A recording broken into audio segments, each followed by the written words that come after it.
Hello, and welcome to Thinking Out Loud with It's Meseidy, the consistently inconsistent podcast where I, your host, Meseidy, think out loud and do my best to process current events and culture.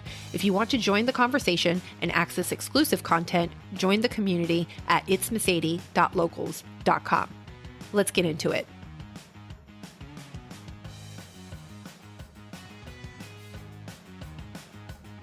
So this episode is going to be a little bit different. It's going to be more of a story with quite a bit of opinion. And I'm likely to be accused of either stirring up trouble, which is not my intent, and hence why I am going to be keeping all identifiers and names confidential. But I did tell myself about a year ago that I was no longer going to be quiet when I saw something that I thought was an issue, significant, and I wasn't going to speak up because I was afraid of any repercussions.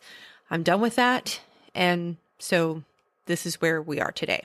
I'm not going to be doing a preamble stating my gender, race, ethnicity, sexuality, mental health condition, or any body type. I will not be doing any of this as a fill in the blank with what you will, because my lived experience is irrelevant. If any of these identifiers matter to you in order to consider what I'm about to say or about to share important, I dare say that you are part of the problem. The story and opinions that I will be sharing today are solely my own.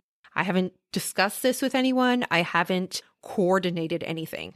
Someone is bound to be offended and find what I have to say problematic. And the fact of the matter is, I don't care because I stand behind everything I'm about to say, and this is a hill I will die on. So in order to do this story full justice, I do feel that I need to do quite a bit of a setup. So it's going to be a long one, but bear with me because at least personally, I think it's definitely going to be interesting and it's going to be worth it. So I started a food blog in 2008 before the term influencer became part of the everyday lexicon. Over time, an encouraging and really supportive community took shape. The community focused on authenticity, storytelling, and organic engagements. We wrote about our life, food, and the products that we genuinely love to use and share with our family and use every day. In time, brands took notice and began to reach out, typically offering some type of free product or coupon. And I'm talking about a literal coupon, like a physical coupon in the mail, not a discount code. In time, we realized that we could monetize these opportunities. So together, we navigated how to take a hobby of sharing what we cooked for our families into a business. These opportunities really empowered many, primarily women, to support their family and still be able to be home with their young children. Together, we went from being offered coupons and free cans of soup for a blog post to charging thousands of dollars per post, as well as the monetization of social media channels, ad space on the blogs, books, speaking engagements, ambassadorships, merchandise. Seriously, the list could go on. You just needed to be creative enough and savvy enough to come up with another way to create a revenue stream. I loved this community. It connected me to a truly diverse group of people from different areas of the country with different backgrounds. And what was really cool is that even though we were all different, we were all connected because of our desire to share food. Many of these individuals, and mostly predominantly women, because this business is like 90% women, I never would have met or had an opportunity to meet if it wasn't for food blogging. I made the most amazing and trustworthy friends that today I consider sisters. For close to a decade, I felt that I was so lucky that this was my job, and everyone appeared to be kind, helpful, fun. I mean, I didn't click with everyone. That's impossible. And I definitely didn't want to have everybody over for dinner because, well, I'm an introvert. But we were all cool, to quote the Countess de Lesseps, no one was uncool. Then the environment began to shift. Conversations were touching on all the social justice issues. Conversations that I believe were well-meaning, but they made me uneasy. Not uncomfortable, not convicted, not put off, just uneasy. I intently read these conversations, but I did not partake because I noticed that anytime someone came into the conversation with a different perspective or opinion, it would devolve into the individual being passive-aggressively corrected and sometimes browbeaten into agreement. And this is what made me uneasy. In food blogging circles, the conversations mainly focused around cultural appropriation, such as using names on recipes that were not authentic was problematic, and that we should be more aware and do the work to educate ourselves, not only on the dishes, but why what was happening was problematic. And look, I'm not clueless. I mean, I can see the argument. I can almost sympathize with the argument in part, but it sounded also a lot like gatekeeping. And I thought to myself, how would I feel if my family recipes were tweaked, either because of available ingredients or personal palate, which is what commonly happens in food culture or when food culture crosses borders. Would I be offended? No. However, I was being told that I should be offended, and that there was also this undercurrent that told me that if I wasn't, I was a traitor to my people. I also got the message that I should even be more offended if someone who didn't share my family background or my ethnicity was more successful and ranked higher on Google rankings than me, because not only are they appropriating my culture, but they are financially benefiting from that. Little to no consideration that maybe, just maybe, they had done a better job at jumping through the hoops that the Google gods put before us and algorithms require. I mean, it's literally a computer algorithm, is it not? When these discussions first became commonplace, I seriously doubt that the algorithms were taking race or social justice markers into account in order to rank an enchilada recipe. Today, I wouldn't be surprised if that was the case, but that's a different story for another time. These conversations were not only occurring in food blogging, but they were happening everywhere. I started to feel like there was a cancer brewing underneath the surface. And I felt in my gut that it was spreading. It was going further, and I was starting to question if it could be stopped. Lord help us, then Trump announced that he was running for president, and he won the election. People actually lost their minds. It became clear if you openly admitted you voted for Trump, you were labeled a racist. And this was before the redefinition of racist or racism was pushed into the mainstream, and any attacks against you were justified. This was about the time that I began to pull away from the blogging community. It was showing signs of toxicity, infighting, gatekeeping, and othering. We no longer found a commonality over food. The conversation was being dominated by a few that demanded agreement, to the point that you had to use and acknowledge all the proper language and buzzwords or face consequences. Everyone was walking on eggshells. The environment had drastically changed, and I was not on board.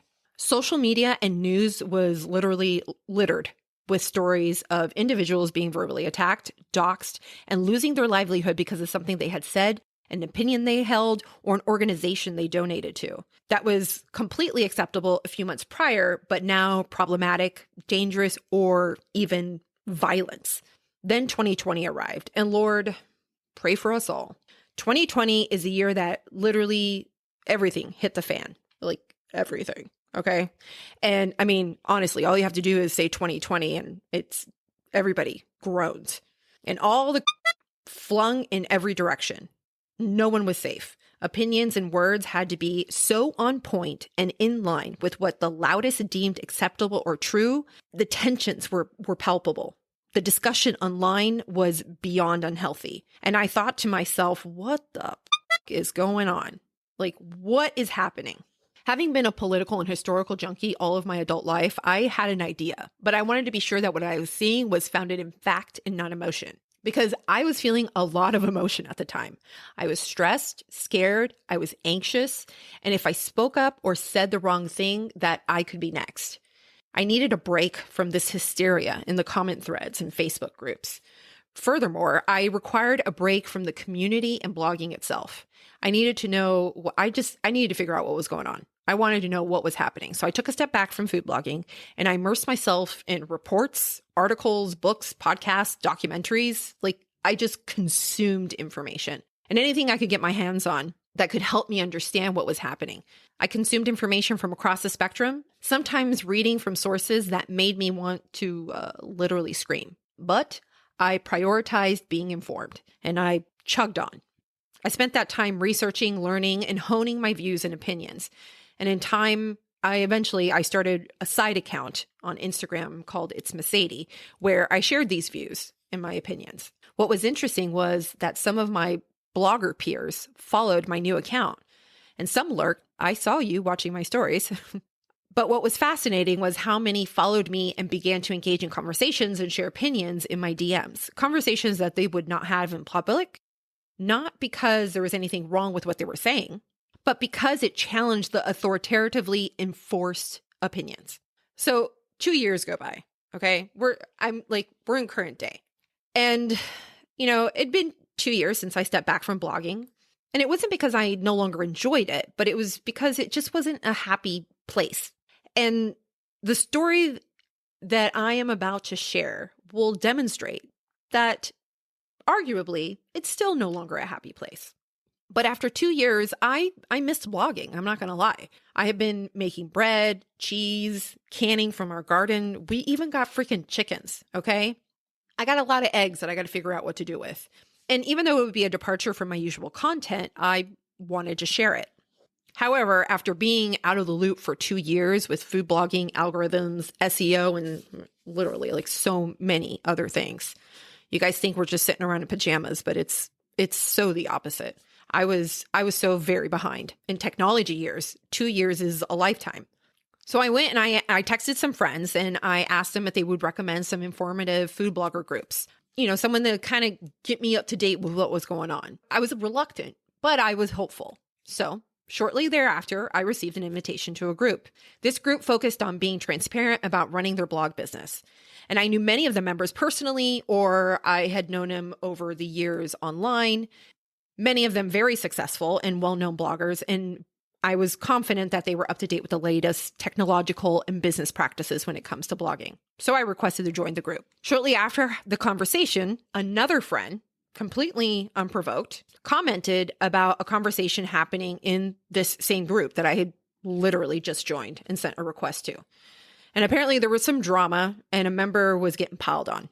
At least that was the quick summation that I had gotten.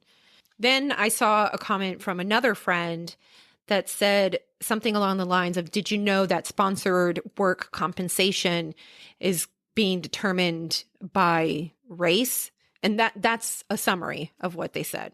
And that definitely I was like, say what? But I was very busy with some new life developments. So my attention was split and I put it in my pocket and moved along. It was finally the end of the day and I was sitting on the sofa and poking around on my phone like we do. And I noticed that I had received a notification that I'd been accepted to the group. Okay, before I move on with the story, I need to say a few things. The names and identifying details have been changed or completely eliminated to protect the privacy of the individuals. I will be pointing out race on occasion, but only when I believe it is relevant. Finally, when I use the word racist or racism outside of any quotations, I'm using it with its original definition. Everything I share is from a firsthand account. It's my personal opinion, and when indicated, from direct quotes. Okay, deep breath. Let's do this. I entered the group, and what I walked in on was a literal struggle session reminiscent of Evergreen College 2017, but on a smaller scale and without bats. And this struggle session was not dominated by young adults lacking fully developed frontal cortexes, but among a group of middle-aged women on a digital platform. And if you don't know the reference, I suggest that you Google Evergreen College. Benjamin Boyce did an excellent job covering it. So allow me to set the scene. Before I stepped away from food blogging, at the heights of protests, riots, black squares, and the inescapable promotion of D'Angelo's book, White Fragility, and Kendi's How to Be an Anti-Racist, a customized search engine started to make the rounds. It was titled Black Food Bloggers Custom Search, a Google custom search database of Black food bloggers for external linking and recipe inspiration. It was created with the intention to assist white food bloggers in amplifying the voices and content of Black food bloggers. The custom search engine was reshared in the group by its creator after approximately 2 years since it was created, along with a prompt, a portion of which included the following. Quote, in 2020, we were all having some amazing discussions regarding how white bloggers could be better allies to Black bloggers. I'd love to check in about this now that a couple of years have passed.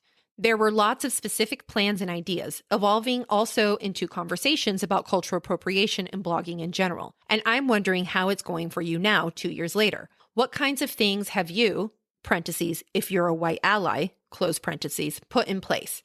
Have you kept at it 2 years later?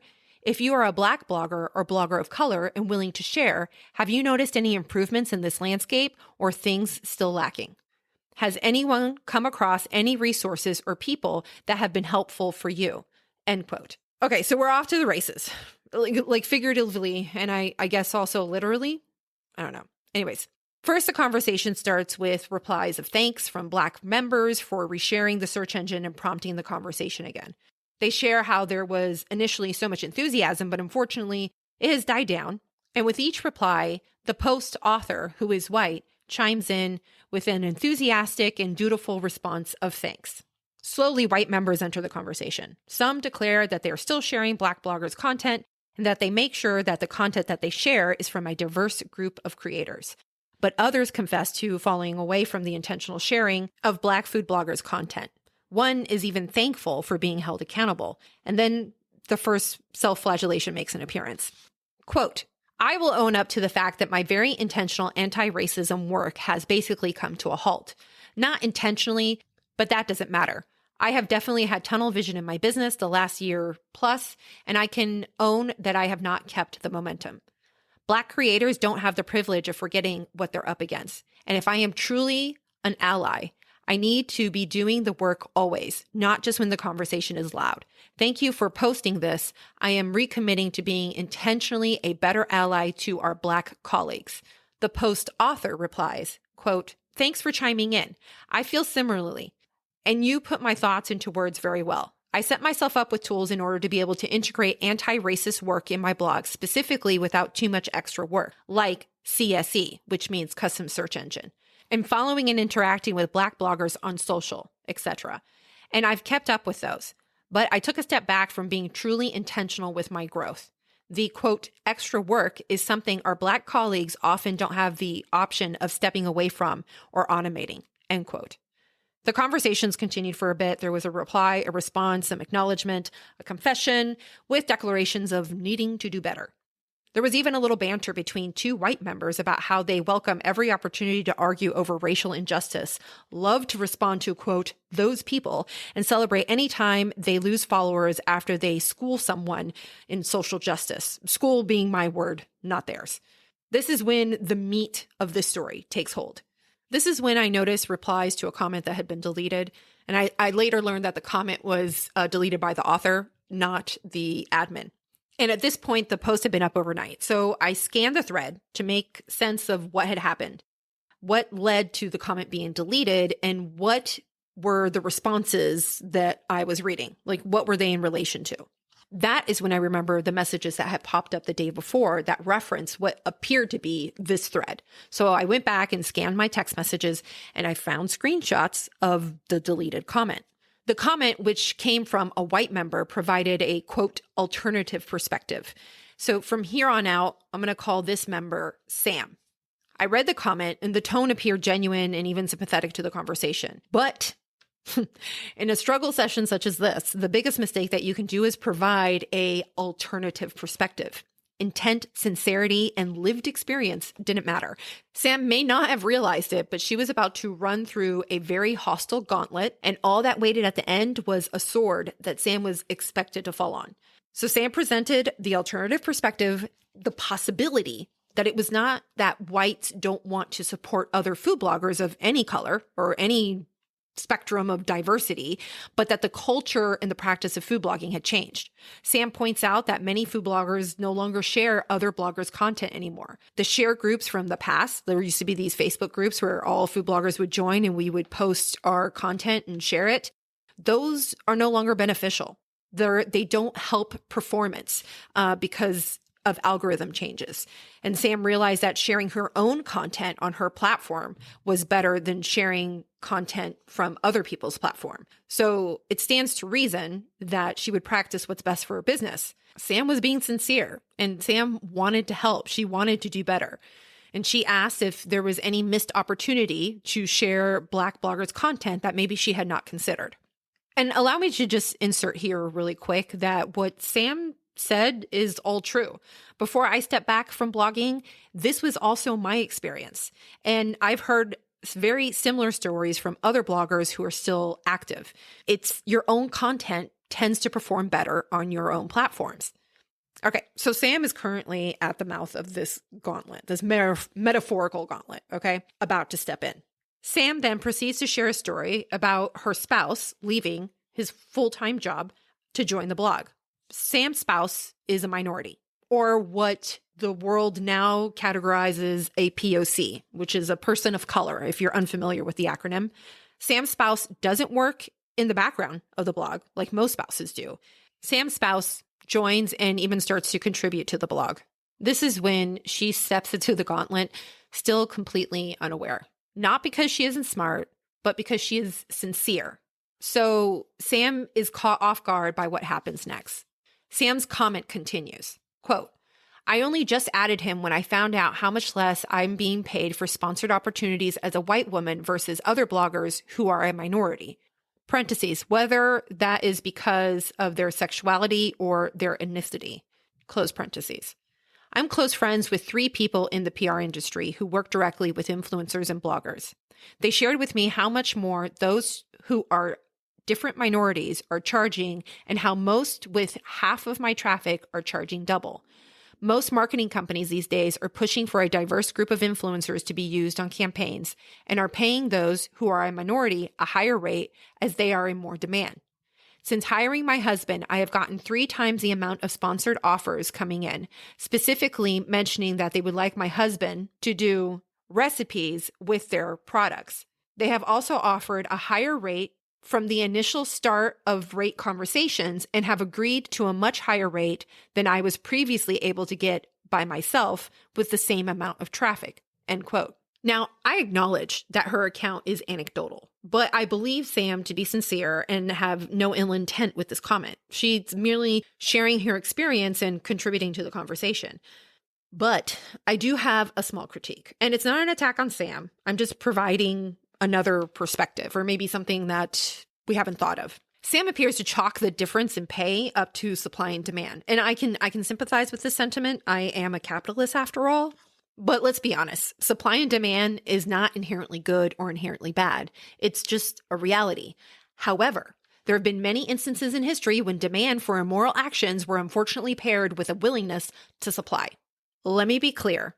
All discrimination of individuals is immoral. The discrimination of one to compensate for the discrimination of another does not negate the immorality of discrimination. So it is a problem that companies and PR agencies are compensating individuals dependent on their immutable characteristics, with apparently taking little to no account for reach, traffic, or authority. And what they appear to be doing is a simple ticking off of a diversity checklist. After Sam posted the comment, she went to bed. And the following morning, she woke up to hateful comments on her site, targeting Sam and her spouse. Due to the content of the comments, Sam surmised that the source of the comments stemmed from the post in the group from the evening before. So she got into the group, checked the group, and found this discussion. Sam engaged with the replies to her comment, and at first she felt that the conversation was, quote, going well and was hopefully going to be helpful to people. Here are portions to some of the replies to Sam's post. Member, quote, "Can you please explain why you brought up Black bloggers so-called making more money on deals than white bloggers? I need the hard research on this because you can share facts or just hearsay on this. For a very long time, Black bloggers weren't even receiving deals at all, and we sat by and watched campaigns that completely lacked representation, or maybe just one of us was included to meet quota. If you're seeing that Black bloggers are now receiving what they should have received before, it's probably to make up for the fact that we were a non-factor to begin with," end quote. Another member, quote, "I read your prior comments as, quote, I don't see the need to be intentional in this work because in my personal situation, it isn't affecting me or my family, and here is why. Basically centering yourself in a conversation about how white bloggers can use their privilege to continue to uplift our Black colleagues," end quote. Another member, quote, "You're being transparent while centering yourself, playing victim. parentheses, mentioning Black creators' pay in comparison to yours and the need for your husband, close parentheses, and in attempting to garner sympathy, end quote. Another member, quote, if someone tells you you're doing something wrong with regard to racism, it would be awesome if it was culturally accepted thing, a response more like, quote, thank you for letting me know, end quote. Another member, quote, you can be in a biracial or multi-ethnic relationship and still have bias, not to mention that many POC have issues with internalized racism, end quote. Sam did her best to thoughtfully engage in the conversation, but it did not matter. What happened was collectively determined to be wrong. No question, no nuance, no grace. Sam agreed with the sentiment that if someone says that you did something wrong regarding racism, you should accept it and apologize. Yet then Sam was accused of insinuating that minorities were not deserving of higher pay, which is not what happened. Sam said there is a demand for more minorities, so they are receiving higher pay. There's a difference. She was also doing her best to essentially exit stage right from this gauntlet, but it was going to be harder than she could imagine, and the only way to make it stop was to push forward and fall on the sword that was waiting at the end. The struggle session had to continue. Why? Because regardless if Sam and her spouse and others like them have sincere intentions to accomplish social justice through anti-racism, honestly, I believe not fully understanding what that means, nothing is ever going to be enough. No matter how many times you say the right thing, donate to the right organization, or attend the right rally, eventually you will do something wrong. Because all anti-racist and social justice warriors are looking for offense, microaggressions, and racism in every corner, every word, and every gesture. Even if you know in your heart that you were being accused of something that is not true, you must accept it as truth. You need to understand that it's not going to stop. There are no limiting factors. There's no sign anywhere that says you have arrived, let's be cool. If you ask for a goal, an indicator of accomplishment, you'll get a subjective version of to create a just world or right injustice, a utopian vision that will never happen because we live in a world made up of flawed human beings who can subjectively find injustice or offense anywhere.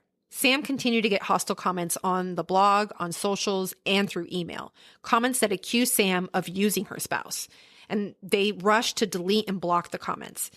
And then Sam, in the group, openly speculated that some of the blog comments possibly originated from members within the group. She shared a screenshot of one of the comments. Author, in all caps, actual Black person. Email you@you.com. Comment, quote, you need to tell your white of a wife to shut her mouth. Keep letting her use you and your half-Blackness as a cloak. Disgusting, end quote. There was heightened concern because the IP address of this comment originated from the same town that Sam lived. And Sam indicated that other comments had IP addresses of New York and Illinois. She did not post the screenshots of those comments. Members in the group speculated who posted the comment. At some point, Sam deleted the screenshot of the comment and a member reposted, leading me to conclude that they had downloaded the image and comments the following. Quote, did you delete this? Was this a real comment? I've never heard a Black person use the word in my life. This is all very intriguing. IP address and all, end quote. Sam responds with yes, and that she's trying to leave the conversation. A member recommends that Sam contact the police because of the proximity, and Sam says that the police have been called. The group admin then shares that Sam informed them that they discovered who made the comment, and it was not from anyone in the group or in the blogging industry. And at this point, Sam leaves the group. Members say that they don't understand why Sam left the group if the comment didn't come from the group. And then, why would she leave? Why was she so defensive? They just can't possibly wrap their minds around it. Another member then shares that they received a DM from Sam and that she informed them that it was an ex-employee who dropped off a current employee and overheard what was occurring. Then members proceeded to question the validity of the explanation and speculated that Sam is the one who left the comment. Member, quote, a lot of coincidences and just-in-time explanations, but I think we all know what's up, end quote. Another member posted GIF of a Black man making a face of disbelief stirring a cup of coffee or tea. All hell is breaking loose at this point. And I remind you that Sam is no longer in the group. Sam is accused of, quote, fake victimhood And someone is saying that none of this adds up. The following are partial quotes from one member's comment. Also, it's worth noting that this is the first time that the word white makes an appearance written with a capital W and a Y in place of an I. What has happened here is what we see, albeit on a lesser scale, in the news every day. A white woman was called out for her offensive words, and instead of clarifying what she meant and apologizing, she pulled out the, quote, "I'm not racist" card. Quote in part, quote, "In her zeal to redirect attention from herself, she crafted a victim story where Black bloggers from this group were harassing and attacking her and her husband. She created harassment against herself and blamed us by posting a comment from a, quote, actual, all caps, Black person," end quote. Quote in part, quote, "much like the woman who claimed a Black person attacked them and called the police," end quote. The story of the ex-employee is again questioned, and they closed with this, quote, "This is what we mean when we say we are treated unfairly. No, this isn't on the same level as what happened to Emmett Till, but it shows you the mentality of people who are quick to accuse Black people of crimes or aggression that they created themselves. We're not exaggerating. We are not making this up," end quote. What I can only describe as a digital applause ensues. Everyone is agreeing with this comment. Notice that the reason they are accusing Sam of leaving the comment is because they don't see her as an individual. They see her only as a white woman. Because of this, they assume she is accusing a Black member when all she said was that it came from someone in the group. At this point, the post has reached 205 people, but so far only 11 members have participated in the conversation and are feeding off of one another's righteous indignation. And there is no one to step in and call in timeout. I mean, who would dare? We all just saw what happened to Sam and what her experience was. How do I know it reached 205 people, you ask? Because the admin, who you would assume would not stoke the fire, posted a screenshot of the post's performance with the following commentary. Quote, "Despite all the comments and activity in this post has received less reach than other posts from yesterday. I think it's worth showing everyone to back up exactly what is being expressed here. Black bloggers face challenges others do not. It's literally difficult for them to even share their experiences or thoughts because algorithms dismiss them too. This has not been an easy conversation. It's been challenging. That's a good thing. Be challenged," end quote. Is it perhaps possible that the reach of the post is not being throttled because there are Black bloggers sharing their experience?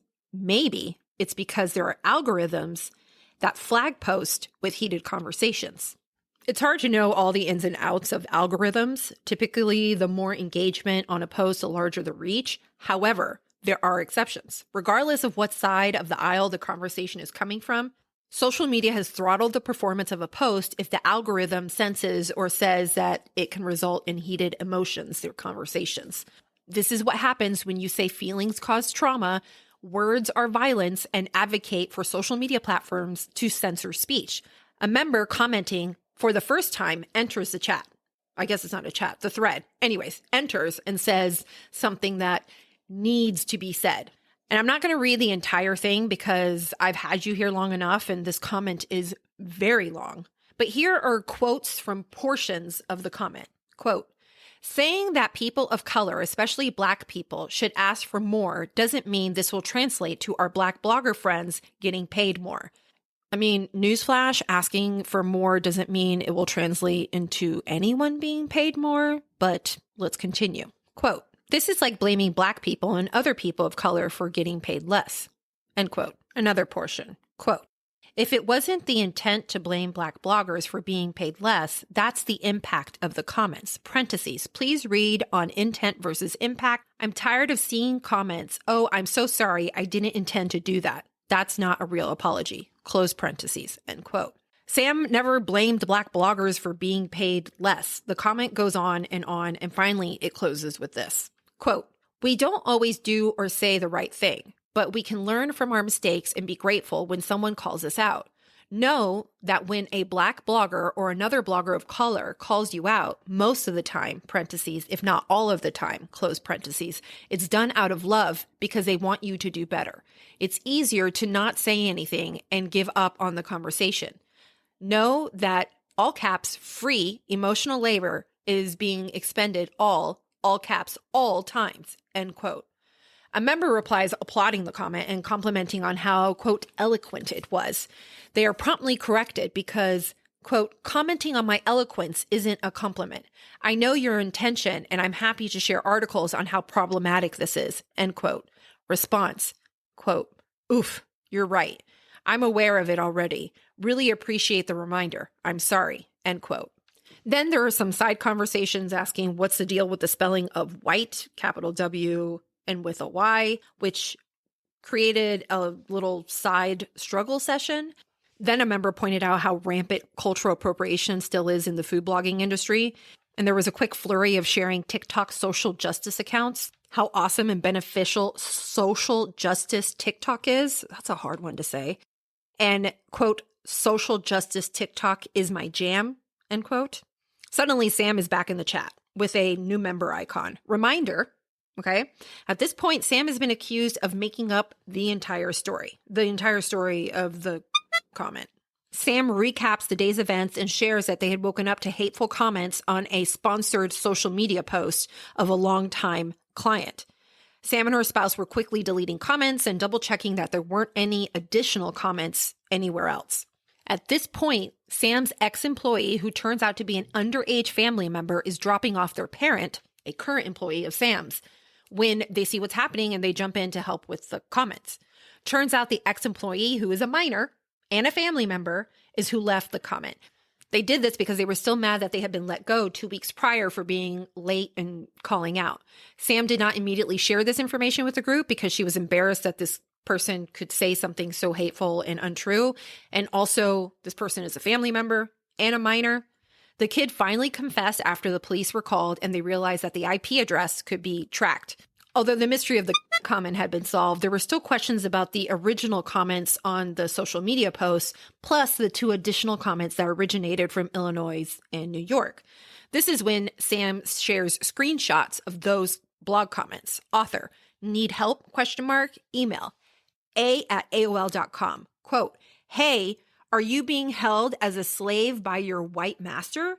Other comment, author, anonymous, email, anon@anon. Quote, taking advantage of a situation and stealing from Black people is obviously a way of life for you, end quote. I'm going to say it, okay? I think someone in the group left the comments. And I'm not saying that it had to be someone that replied, but it's someone within the group. But let's say they didn't leave the comments themselves. Someone in this group shared what was happening with someone outside the group, possibly sharing screenshots, all of which led Sam to receive these comments. To me, it's pretty clear that someone in this group, this closed group, is at fault. And they don't appear to feel bad about it. And I suspect that they don't feel bad about it because they believe Sam got what she deserved. Finally, Sam was dragged into another struggle session because of her spouse's ethnicity. And although I had a strong desire to step in at this portion of the conversation, I stayed out of it. It was clear that the entire conversation has devolved into a heaping pile of, and I was not about to step in it at that moment. There would have been no benefit to it. 4 days later, the member who had originated the entire thread drops a 6-paragraph dissertation of everything that had happened and how we can all be better allies by doing the work, with a reminder that the work never ends. Quote, if any white person who has immediate feelings of defensiveness when things like this come up, those feelings are normal and a symptom of the system. And, all caps, those feelings should be worked on. Through research, through therapy, however you do it. And they are your responsibility. They should not get in the way of action. And if they do, then you are contributing to the system. End quote. This all may result in nothing and fall on deaf ears, but it's also possible that it won't. And I am fully aware of what's possibly coming my way. Some people are not going to be happy and they're going to dismiss me saying that I'm stirring up drama and I have too much time in my hands. And the latter might be true. I will possibly be called a racist since racist has been redefined, although I'm unsure of my position of power since I am a woman who is a Latina. However, I'm still white adjacent. I think that's what I'm told. So I suppose I lose some points for that. And I just realized I went back on my promise to not mention my race, gender, or ethnicity. Whatever. I might be chastised for defending a white person who allegedly weaponized false victimhood. And to that, I say I will defend anyone that I feel has been treated unjustly. I've learned that the only acceptable response when a Black person says I've done or said something racist is to accept it and apologize for it and learn from it. Oddly enough, if a Black person tells me something that bucks the dogma of anti-racism or social justice, it's because of internalized racism, essentially giving me the permission to dismiss and invalidate their opinion or life experience. Possibly, I will also be accused of internalized racism myself because I don't agree with the ideas and principles of anti-racism. I must accept that I have unconscious bias, but because I am unwilling to accept it, do the work, and purge myself of this scourge, I am perpetuating white supremacy. Intent is no longer considered even valid. Only works are acceptable in the dogma of anti-racism and social justice. The same sermons are being regurgitated over and over, inspired by the works of Crenshaw, Kendi, and D'Angelo, to name a few. This religion is not rooted in practices of forgiveness. It's all about works. You may be well-intentioned, believing that anti-racism is truth, even fact, but this approach will never solve the world's injustices, especially when the primary motivation tactics to gain agreement and compliance is righteous indignation and browbeating. Of course, there are serious issues of injustice, racism, balances of power, and they are absolutely worth fighting against. But you do not create a better world by fighting oppression with oppression, racism with racism, and authoritarianism with authoritarianism. You might think you're creating a better world for those that follow. However, you're teaching our children and young adults to search and find fault everywhere they look. You demand collective thought and rebuke independent thought. You're contributing to a hyper environment of anxiety for young people that are already riddled with mental health issues. And if you got to this point, thank you for taking the time to listen. I know this was a lot. I can only speculate why you held on this long, but I know that if you found what I said problematic, you're itching to shoot back a reply. You might be dismissing me as ignorant, uninformed, suffering from internalized racism and misogyny, being blatantly racist, possibly a white supremacist, or worst of all, MAGA. You think my opinions are dangerous, that I should be called out and maybe reported to my sponsors or agency for my dangerous and harmful ideas. And my response? I have thoughtfully considered everything I have to say. I stand behind it, and I will not retract it. This is a hill I will die on. I've left the group. The full comment thread with identities redacted is on my website, itsmeseidy.com, so I cannot be accused of taking anybody out of context. If anyone identifies themselves in this podcast and wishes to have a conversation, feel free to shoot me a DM. My Zoom calendar is open. I will record the conversation, and I will publish it unedited. Thanks for your time. Later. Thanks for listening, and if you could do me a quick favor and leave a 5-star review with a comment, that would be awesome. It helps other people discover the podcast. And if you want to stay connected, join my email list. There is a link in the show notes, or you can also join the Locals community at itsmeseidy.locals.com to be notified of new episodes of this consistently inconsistent podcast. You can also follow me on Instagram at itsmeseidy.